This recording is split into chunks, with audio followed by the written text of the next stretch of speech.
नमस्कार मित्रांनो, हुकमाची राणी या मालिकेच्या पुढच्या भागामध्ये आपल्याला बघायला मिळते की इंद्रा मस्तपैकी गच्चीवर मस्त सजून राणीला प्रपोज करण्यासाठी तयार झालेला असतो.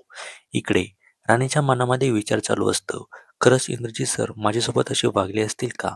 मालतीने फुल प्लॅनिंग केलेली असते इंद्र राणीला वेगळं करण्याची. आता राणी विचार करत करत गच्चीवर आलेली असते. तेव्हा इंद्र खूप खुश होतो. तेव्हा एकदमच राणी ना आता प्रश्नांचा इंद्रावर बडीमार करते. ती म्हणते की सर, मला तुमच्यासोबत अर्जंट बोलायचं आहे. तेव्हा इंद्रा म्हणतो की हो, बोलू ना आपण. तेव्हा ती म्हणते की तुम्हाला माझं लग्न मोडायचं होतं का? तुम्हाला बुवा गाडीने उडवणार होते का? तुम्ही मला रोज त्रास द्यायला माझ्यासोबत लग्न केलेलं आहे का?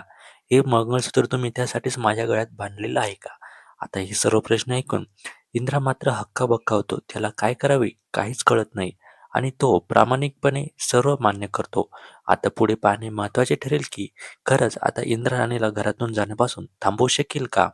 तो आता आता खरंच राणी घरामध्ये थांबेल का? आता तिचं खूप इथे तिला खूप दुःख झालेले आहे असे त्याचे प्रश्न ऐकून तिला वाटलेलं होतं की सरांनी माझ्यावर इथे उपकार केलेले आहे. त्यांनी माझं जीवन जे आहे ना ते सुधारलेलं आहे. त्यांच्यामुळेच माझं जे स्वप्न आहे हे आता पूर्ण होत आहे, असं तिला वाटत आहे. तुम्हाला यावर काय वाटतं? तुमच्या काय प्रतिक्रिया आहे? ते आम्हाला कमेंटच्या माध्यमातून नक्की सांगा. चॅनलवर जर नवीन असाल तर आत्ताच आपल्या चॅनल सबस्क्राईब करून घ्या. धन्यवाद.